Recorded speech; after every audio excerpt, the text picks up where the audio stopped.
Damian stands off to the side as Sam unlocks the door to the group's base of operations. Moments earlier, they had entered a small hotel built into a large shopping center beneath the ostentatious tower Damian had spotted from the fountain.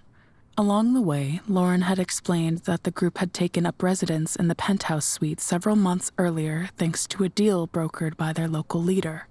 According to the deal, as long as the group didn't draw unwanted attention to the building, the arrangement would be permanent. Sam opens the door and immediately sheds his trench coat, revealing a pair of surprisingly toned arms and a sturdy back. Shannon shoots past him and leaps onto a well-used black sofa, grabbing the remote to the large flat-screen TV from the mahogany coffee table before her legs hit the cushions. Derek and Lauren file in after her and split off from one another, Derek heading toward a desk decked out with a high-powered gaming computer, and Lauren toward a bathroom with a marble counter loaded with cosmetic products. Damian enters last and pulls the door closed behind him. Regarding the boxes of snack foods lining the coffee table and kitchen counter, the unwashed plates and bowls piled high in the sink, and the clothes strewn across the living room floor with a slight smirk. Despite the undoubtedly large sums of money paid to retain such a suite, the space resembles little more than the average college dorm room. So, welcome to the hub. Damian nods appreciatively. He gazes at the back of Derek's neck, but finds it obscured by his wavy brown hair. I guess all of you are branded as well? Part of the Camarilla? Nah, I'm the only one of us who's branded. But none of us are Camarilla. We're anarchs. Oh. Excuse me for saying this, but aren't you guys, really bad? You'll have to excuse me, I've only been a vampire for, 2 weeks, and I've only heard of you guys through the camis.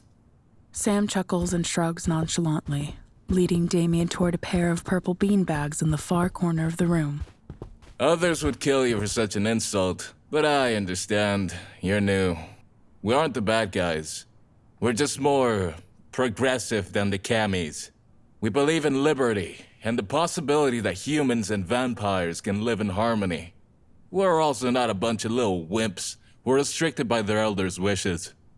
Damian takes a seat, resting his elbows on his knees. He hangs his head as Sam collapses onto the other beanbag.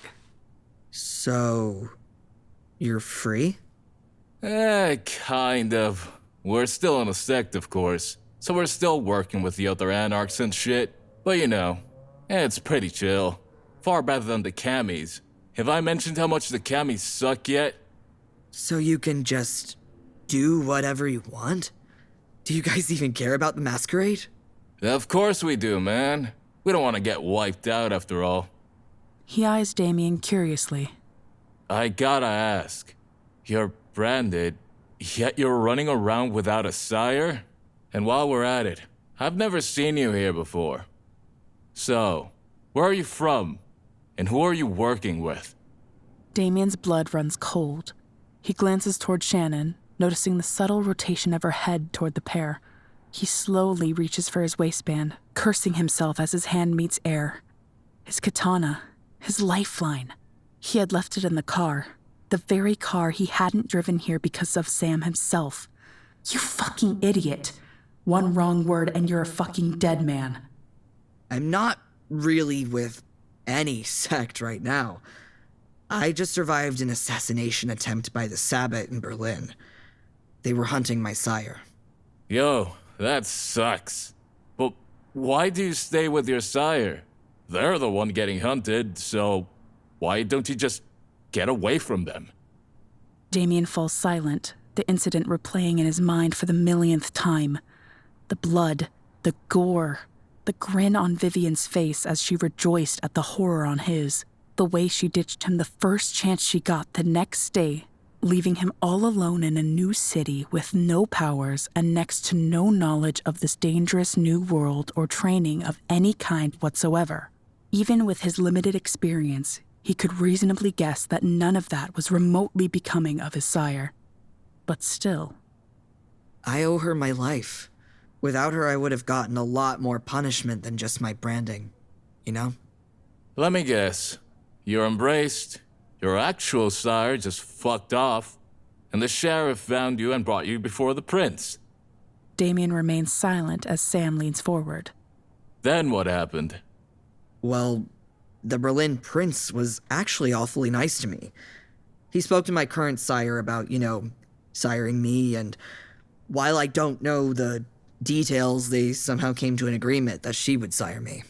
Yo, that sounds super unlikely. Did your sire get compensation or something? That would explain a lot. Damian chastises himself again and shrugs. Well, don't mind me prying, but what clan is your sire part of? Damian swallows deeply. There's no wrong answer. They hate every clan. Just say it and hope they don't freak out. Play dumb if you have to. I think her clan was called, La Sombra? Sam's pupils go wide as Shannon turns and stares directly into Damian's soul. Oh shit. Oh shit! How are you not a broken slave yet? Damian quickly looks away. Yeah, man. La Sombra are super evil and shit. They're usually part of the Sabbath and super heartless and ruthless. Damian says nothing, averting his gaze even further. He hears Sam get to his feet behind him. He closes his eyes, bracing himself. You know what? Come with me for a sec. Damian slowly stands, not daring to get his hopes up. For all I know, he just doesn't want to ruin the carpet. He follows Sam across the room toward a darkened hallway. He turns his head towards the front door, assessing the odds of survival if he were to make a break for it. He looks towards Shannon, immediately feeling her icy glare burning holes into his cheek. One final glance at her exceptionally toned physique tells him more than she could ever say. She'd break my neck 6 different ways before I even got the damn door open. Damian reluctantly turns away and follows Sam through the hallway into a messy room with crimson blackout curtains drawn tightly over the windows. Sam steps over a pile of clothes and opens the top drawer of a mahogany chest of drawers in the far corner of the room. Every muscle in Damian's body freezes solid as Sam turns around. Tightly wrapped in his captor's fingers is the grip of a sleek, silver, semi-automatic pistol. Sam steps over a pile of clothes and comes to a stop less than a meter from Damian. He examines the customized scope and barrel, sighing to himself.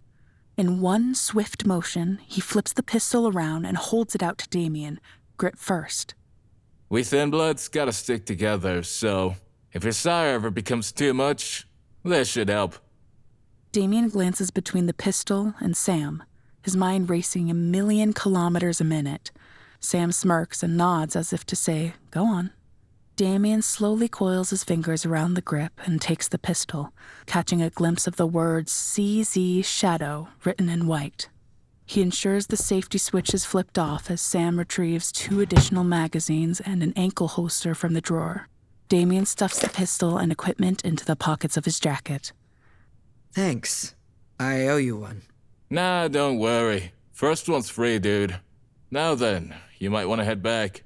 I don't know how long it'll take you to get back to your sire from here, but trust me, you don't want to be late when she wakes up. Oh, one more thing. Give me your phone for a sec. Damian retrieves his cell phone from his pants pocket and unlocks the screen with his fingerprint. He hands it to Sam and turns away, allowing himself to take his first breath in over a minute. Sam holds the cell phone out to him. Here you go. Now you got my number and the rest of the gang's as well. If you need us, or we need you, we'll call, all right? Sam leads the way out of the room, Damian following close behind. They step into the light of the living room, catching Shannon's attention. She glances between them, a slight hint of disbelief crossing her face. Thank you. Anytime. Oh, actually, come back tomorrow around 8 p.m., all right? Since you're not part of a sect yet, I could get you involved with the Anarch's Baron if you want. Damian stops, taken aback by such an apparent change in fortune, but reluctant to let any apprehension show. That would actually be amazing. Thank you. Sam grins and opens the door. Just be here tomorrow at 8 p.m., capiche? Damian nods and glances between Sam and Shannon one last time. Got it. See you tomorrow. Damian steps into the hallway and makes his way toward the elevator, taking care to keep his pace as casual as possible. He summons the car and turns around, catching Sam watching after him.